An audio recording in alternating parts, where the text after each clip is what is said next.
Greetings all, and welcome back to the channel. If this is your first time here, welcome, and thanks for stopping by. Today, we get into some insane, unsettling, terrifyingly messed up confessions that we have collected from the deepest, darkest shadows of the internet. I really love and appreciate the support the channel has been getting over the last few weeks, and we hope to keep growing like we have. If you like the content, please like the video and subscribe to the channel. It only takes a few seconds and it helps more than you know. Now, with all that out of the way, get comfortable, grab a snack as we get into some of the internet's darkest, most unhinged, anonymous confessions. Confessions that should have stayed in the shadows. Because the truth leaves scars.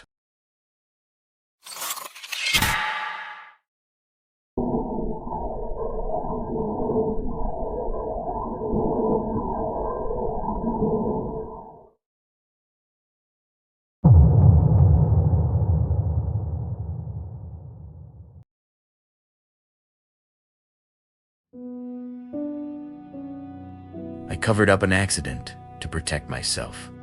It was a rainy night. I was driving home after a late shift when it happened. I clipped someone on a deserted street, a woman walking home, barely visible in the rain. She stumbled, fell, and hit her head on the curb. She didn't move. I stopped for what felt like hours, but must have only been seconds. When I saw she didn't move, I panicked. I thought about calling the police, thought about waiting.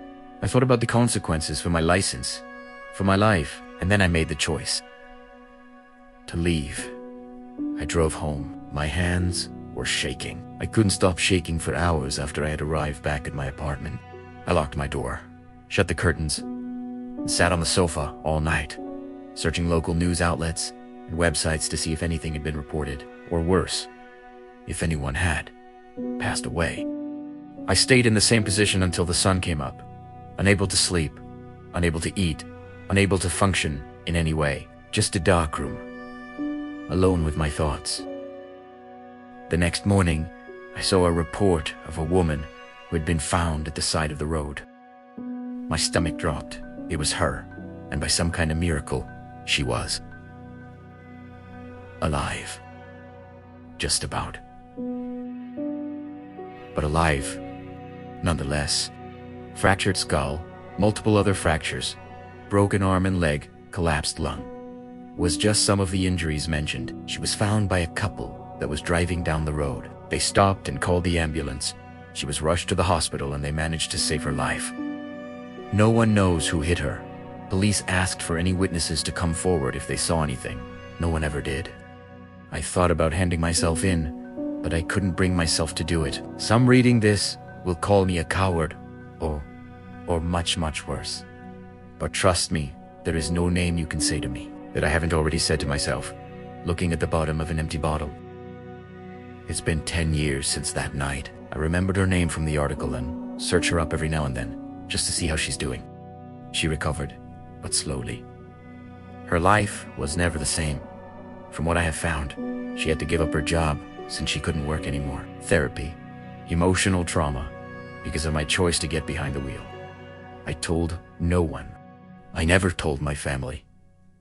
I never confessed. Every time I see someone crossing the street, every time I hear an accident report, I replay that night. Years later, I still carry the fear that I'll be recognized in some mundane way, that someone will connect the dots, that I'll have to face the consequences of the moment I chose self-preservation over doing what was right.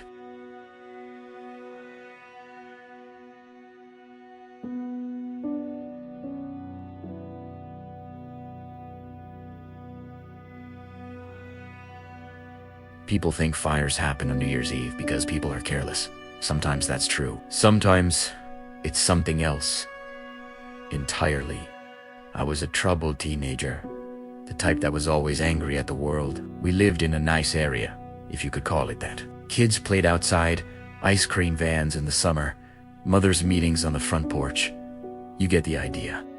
My neighbor had been harassing my family for months. Noise, complaints, threats, vandalism that was never proven. On New Year's Eve, after another shouting match, He got in my mum's face and threatened to knock her out. I lost it. I took one of the illegal fireworks I'd bought for fun and lit it near his garage, thinking it would scare him. That's what I told myself. The fire spread faster than I expected. Flames climbed the siding, jumped to the roof, then leapt to the house next door. Siren drowned out the fireworks. People screamed. I stood in my yard, pretending to be shocked. No one died. But at that moment, a massive part of me really hoped he wouldn't make it out. That's what eats at me the most.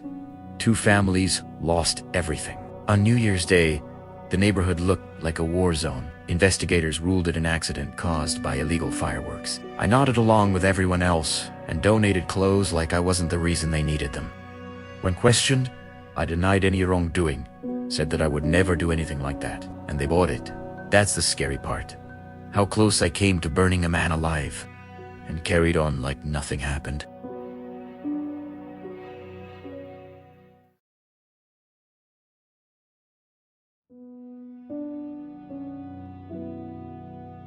New Year's Eve was brutally cold that year. The kind of cold that turns breath into smoke and skin into pain. I was working security at a private event downtown, counting down the minutes until midnight. A homeless man tried to come inside. He wasn't violent, just desperate. Management had a zero-tolerance policy. I escorted him out. He begged me, told me he wouldn't cause trouble, just wanted to warm up. I pushed him out anyway. Around 2 a.m., I saw him again, slumped near the alley. He wasn't moving much. I told myself he was sleeping. I told myself it wasn't my responsibility. I went back inside to watch the final fireworks on TV. On New Year's Day, they found him dead from hypothermia. No one blamed me. No laws were broken. No policies violated. The conclusion is that legality doesn't equal innocence. Every year since, I volunteered at shelters on New Year's Eve. It doesn't bring him back, but it's the only way I know how to live with myself.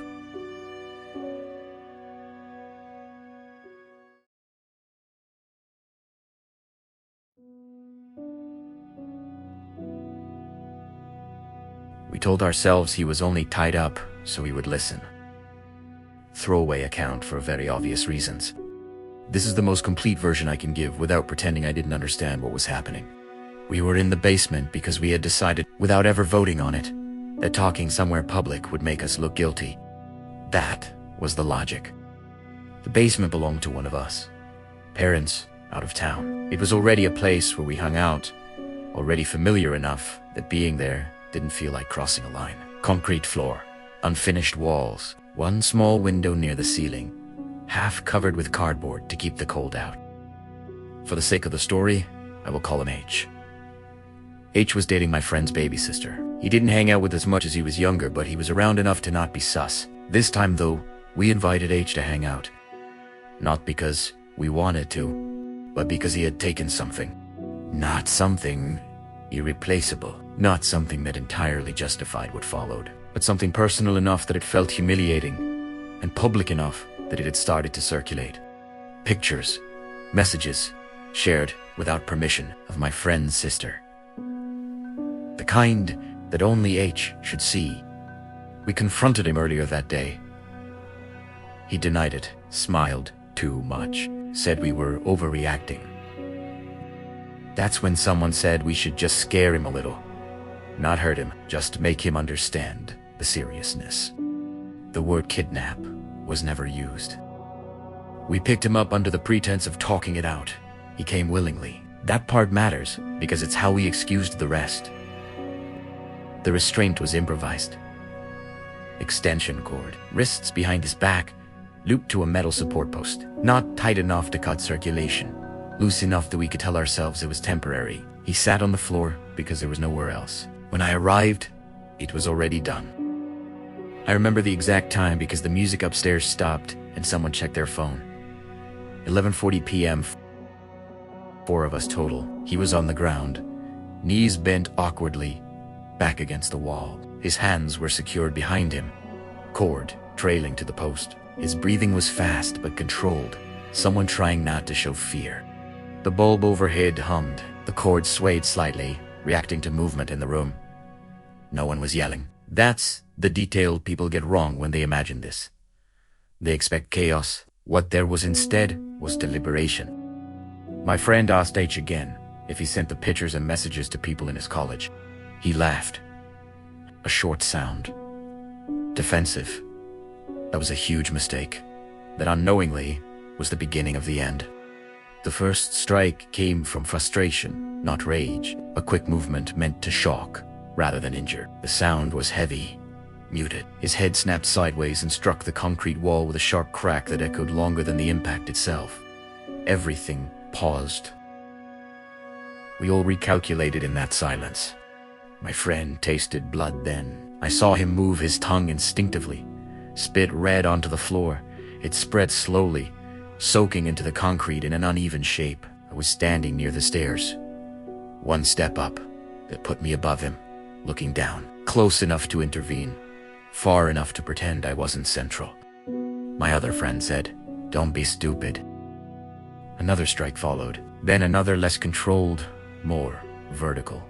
His head hit the wall again, harder this time. The restraint kept him from falling forward. That's what changed the damage. I noticed details I shouldn't have been cataloging. The way his jaw shifted when he tried to speak. How one shoe slid halfway off his heel. How the cord creaked softly when he moved. I remember thinking, this has become something else. I also remember deciding not to be the one who named it. I stepped back, just half a step. Out of the strongest light, that was my choice. The hitting stopped when his body stopped responding correctly. Not unconscious, immediately worse. Disoriented, breathing wet, uneven, catching in his throat. Someone said his name, louder. This time, nothing. That's when fear replaced control. Phones came out, lights were switched on. The overhead bulb steadied and the room became too bright, too honest. His face was already changing. One eye swelling shut, skin darkening fast. Blood ran from his nose and mouth, soaking into the collar of his shirt. The restraint was removed clumsily. The cord left red indentations on his wrists that showed up later in photos. The ambulance arrived at 12:07 a.m. By then, the blood on the floor had thickened, darker at the center, tacky around the edges. A medic bent down, checked his neck, then shook their head once. Small, professional. There were police photos. They don't dramatize. The inventory. One photo showed the floor where he'd been sitting. The blood had soaked deep into the porous concrete. Even after cleaning, it left a darker silhouette, like a shadow you couldn't bleach out. Another showed the utility sink. Pink water pooled around the drain. Paper towels piled beside it. One towel had clear fingerprints pressed into it. It was mine. I remembered washing my hands that night, scrubbing longer than necessary. Not because they were dirty, but because I needed to do something that looked corrective. The cleanup happened before the police arrived. Bleach towels, garbage bags, windows opened despite the cold. Someone joked about the smell burning their nose. I carried one of the bags outside. It was heavier than I expected. Wet weight. The bag sagged against my leg as I walked. That sensation hasn't faded. During questioning, I didn't lie. Well, not technically. I said we were trying to talk. I said it got out of hand. I said I didn't see how badly he was hurt until later. All technically defensible, if you phrase them carefully. Charges were filed against others, not me. The story settled into something simple. Anger, stupidity, escalation. My role remained undefined. Years later, I requested the case file under the excuse of closure. That's where I saw how often my name appeared as present, but not involved. That phrase still works. I understand now why we tied him up. We wanted control without commitment. Pressure without responsibility. Fear without consequence. And I understand why I stayed quiet. Because once someone is restrained, everyone in the room becomes responsible. And silence is the easiest way to pretend you aren't. Nothing has ever happened to me because of this. No punishment. No exposure. No reckoning. Just the knowledge that, when it mattered most, I chose to be structural support for something violent and called it restraint.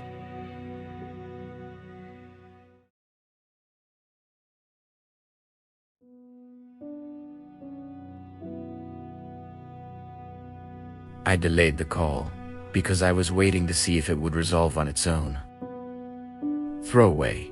I'm writing this in the order it happened, not the order it's usually told. I was 19 and working nights at a care facility, not a hospital, not a nursing home. Something in between. Assisted living, technically.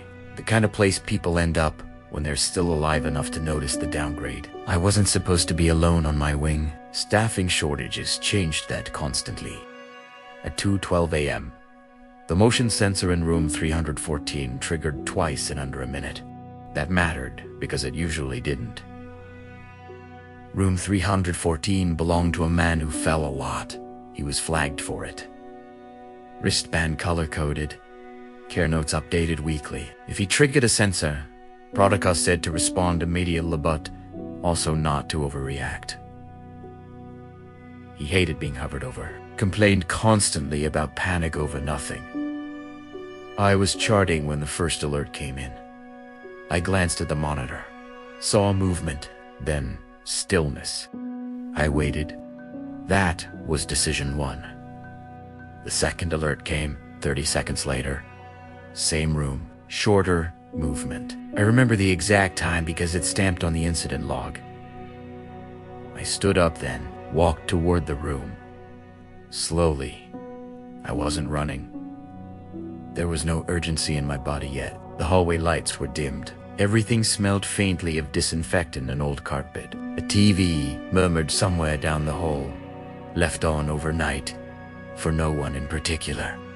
His door was ajar. He was on the floor, not collapsed, placed wrong. One leg folded under him at an angle that didn't belong to any natural sitting position. His head was turned toward the bed, cheek pressed flat to the tile. Glasses crooked, one lens cracked.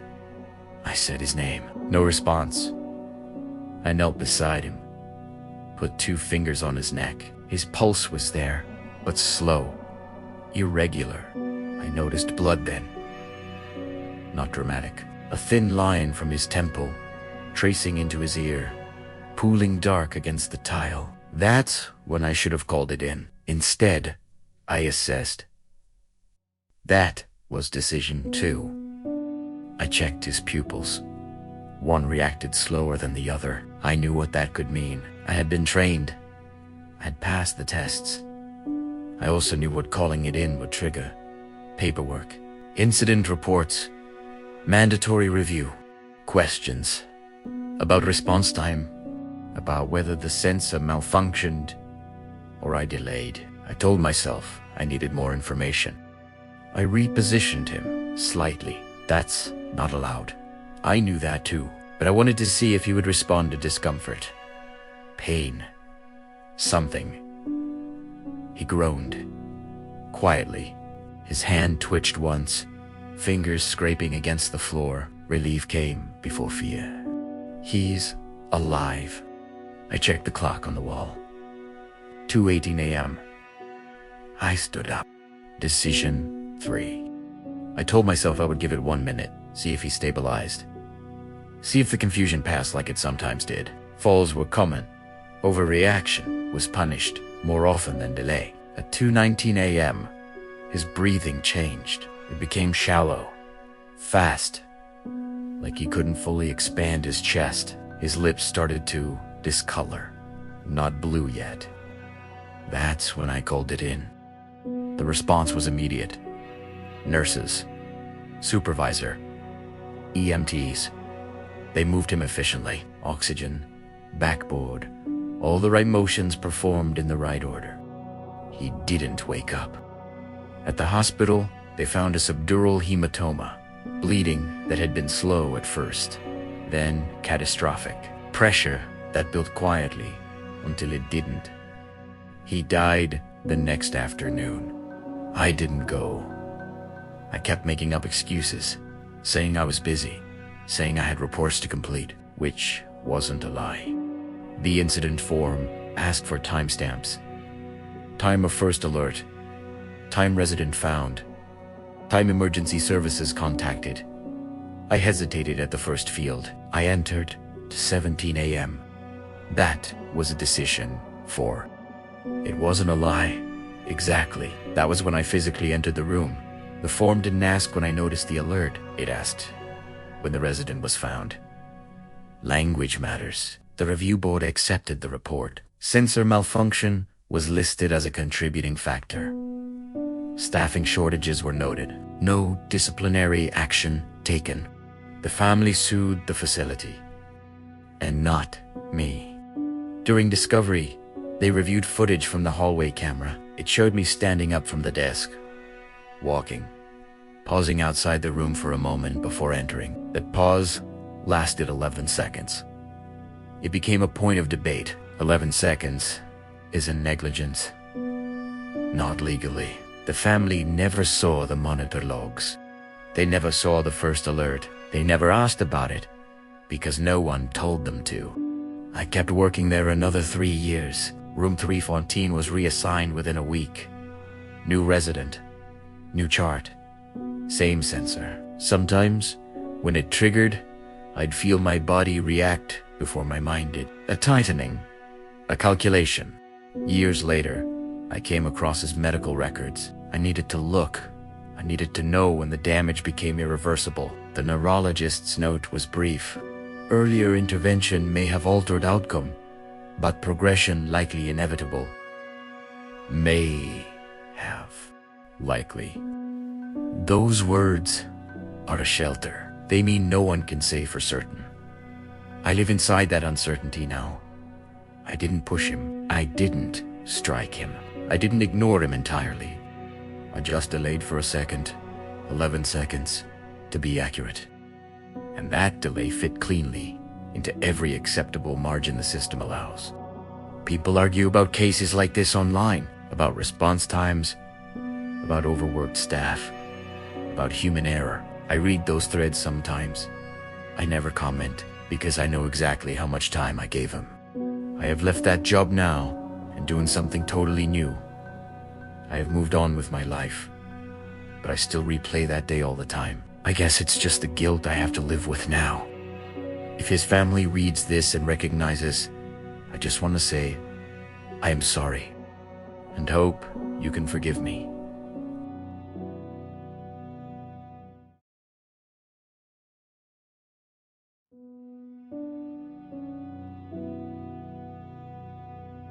Throwaway account. I'm not asking for absolution. I'm documenting what I did before someone else does it for me. I changed the numbers because I was tired of being the only one who took them seriously. I worked in quality control, not the glamorous kind, no lab coats, no dramatic discoveries, spreadsheets, thresholds, margins. The quiet part of manufacturing where nothing happens, as long as the numbers behave. We made medical equipment. Components, not the machines themselves, pieces that went inside them. Small, replaceable, individually unremarkable. That distinction mattered a lot when people explained why delays were unacceptable. Every batch was tested.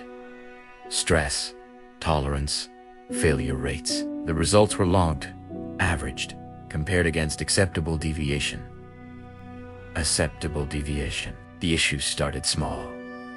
A recurring anomaly in one component. It didn't fail outright. It degraded. Slowly. Under conditions most users would never replicate. I flagged it the first time.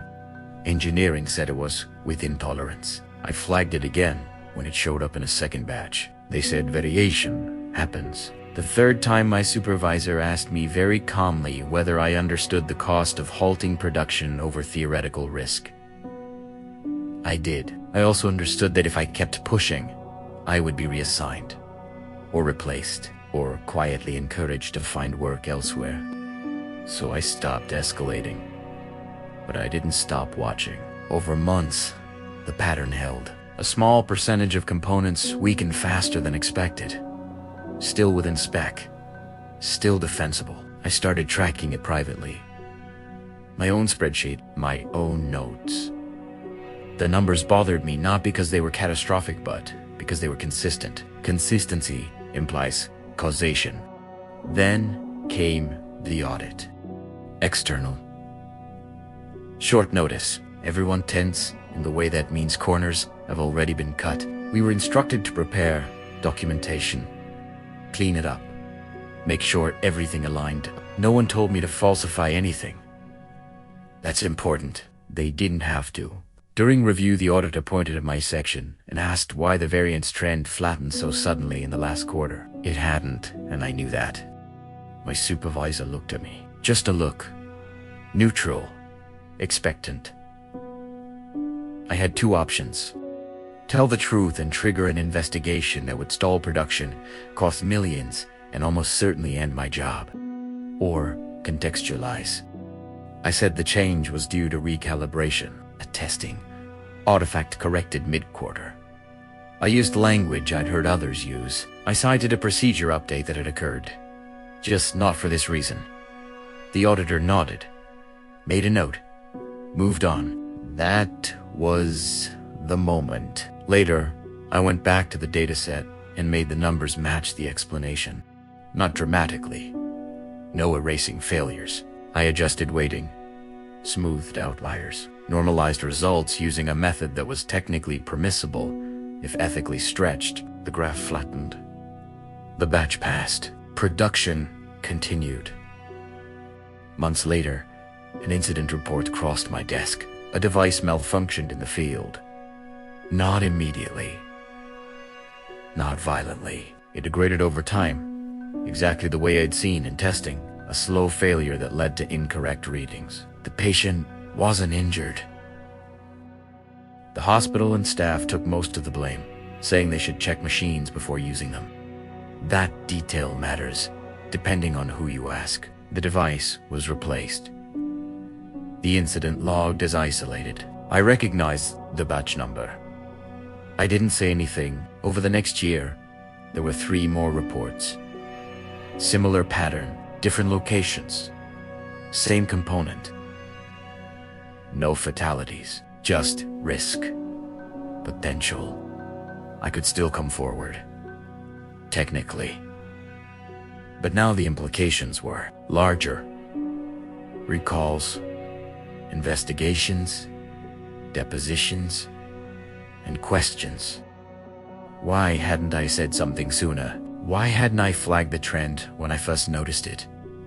Why had the data looked so clean? I told myself the system worked. The failures were caught. No one was hurt. That became my anchor. Then came the 5th report. This one included a complication. Fatal. The phrase contributing factor appeared in the summary. I read it 3 times. The component didn't fail outright. It drifted. Slowly. Just enough. Exactly as predicted. I went back to my old files. The private spreadsheet. The raw data I'd saved and never shared. The difference between what I'd recorded and what I'd submitted was small, but it was decisive. I imagined 2 timelines. One where I'd escalated early and been dismissed as alarmist. One where I'd escalated later and been accused of concealment. I was already living in the second one. I still am. The recall hasn't happened.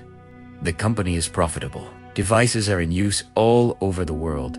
Statistically, most will perform just fine. People argue about cases like this all the time.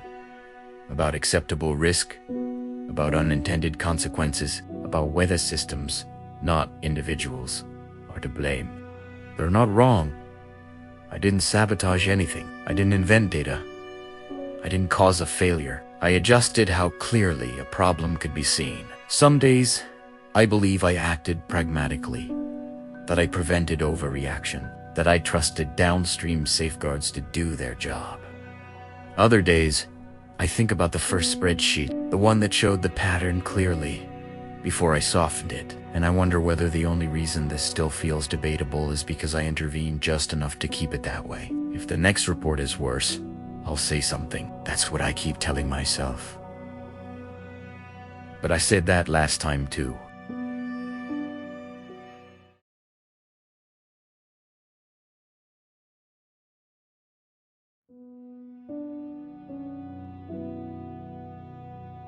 I marked the apartment as no contact because it was easier than knocking again. Throw away. I'm writing this because I keep seeing the phrase in my head and I want it to belong to someone else for a while. I worked for the city. Housing compliance, not enforcement in the dramatic sense.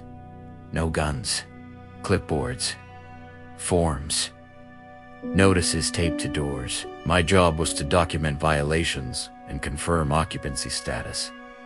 That's it. I didn't evict anyone directly. I didn't change locks. I generated records that other people acted on. That distinction mattered to everyone who trained me. The building was old, 4 stories. Walk up. The kind of place that leaned slightly to one side if you stared long enough. It smelled like damp plaster and cooking oil. The stairwell light on the 3rd floor flickered. Sometimes went out completely. I was there because of a utilities audit. Units flagged as possibly unoccupied were required to be verified in person before services could be suspended. Suspended, not shut off permanently. That's another distinction. People like, the unit was 3B. I knocked once. Firm. Waited. Nothing. I knocked again. Louder. Still. Nothing. I checked the door frame. Notices from other departments layered there, trash warnings. A late fee reminder, something handwritten and faded. The mailbox downstairs had a name on it. I recognized it from previous paperwork. Long-term tenant. The protocol allowed 3 attempts on 3 different days. It also allowed discretion if conditions suggested vacancy. The hallway was cold, colder than it should have been for early fall. I noticed then that the door handle felt colder than the others on the floor. I pressed my ear lightly against the door. Silence. No TV. No footsteps. No hum of appliances. I marked no response and moved on. 2 days later, I was back in the building for a different unit. I passed 3B again. The hallway was colder. That's not something I can prove. Just something I noticed. I knocked again. This time I waited longer. Long enough to feel awkward. Nothing. The form had a checkbox labeled Evidence of Vacancy. It listed examples. No furnishings, visible utilities, inactive, no personal effects. No response after multiple attempts. Only the last one applied. I hesitated. Then, I checked the box anyway. I told myself it was provisional, that the next department would verify. That if someone was inside, they'd reach out once the notice went up. That's how the process is supposed to work. Utilities were suspended the following week, not electricity entirely. Heat. It was October, unseasonably cold that year, but still within averages. No emergency threshold crossed. I didn't think about the unit again until 3 weeks later, when a maintenance request came through, flagged as odor complaint. Different department, different workflow. I recognized the address immediately. I wasn't required to attend the entry. I went anyway. The door was locked. No forced entry marks. They used a master key. The air that came out was wrong. Dense, stale. Not rotten, but flat, like a room that had been sealed too long. The apartment was small, neat. Furniture arranged carefully, coats stacked on a chair near the radiator. The radiator was cold. We carried on looking around. Pill bottles, walking stick, hearing aids. The tenant was very clearly disabled and required help to do the most basic of things. This made me question if they was even able to get to the door when I knocked, or if I gave them enough time, or if they could even hear when I did knock. We then came to the bedroom. There she was, in bed, fully dressed. Extra blankets pulled up high, windows closed. No sign of struggle, no sign of panic. The medical examiner later said, exposure complicated by existing conditions. The phrasing mattered. It distributed responsibility. She'd been alive for days after the heat was cut. She hadn't contacted anyone. No emergency calls. No complaints logged. Just silence. I reviewed my report that night. My handwriting was steady. The checkbox was cleanly marked. Evidence of vacancy. That phrase made it into the chain, into the justification, into the reason no one knocked again. During the internal review, they asked if I'd followed protocol. I had. They asked if there was anything unusual about the unit. I said it was quiet. They asked if I had reason to believe someone was inside. I said no. All true, depending on how you define reason. The family was notified weeks later. Distant relatives. They didn't contest the findings. There was nothing to contest. Cold weather, old building, health issues. Case closed. I still work for the city. People argue about cases like this, constantly about personal responsibility, about outreach, about whether the government should be more proactive or less intrusive. I read those debates. Some days, I agree with them. Other days, I think about the door handle, how cold it felt compared to the others, how I noticed it and still checked the box. I didn't cause the cold. I didn't cut the heat myself. I didn't ignore a cry for help. I interpreted silence as absent, and the system accepted that interpretation without resistance. The part that keeps me awake isn't the death, it's how reasonable every step felt at the time. If I knocked again, nothing would have changed. That's what I tell myself. But I don't know. And neither does anyone else. Which means we all get to keep our jobs and carry on like nothing happened.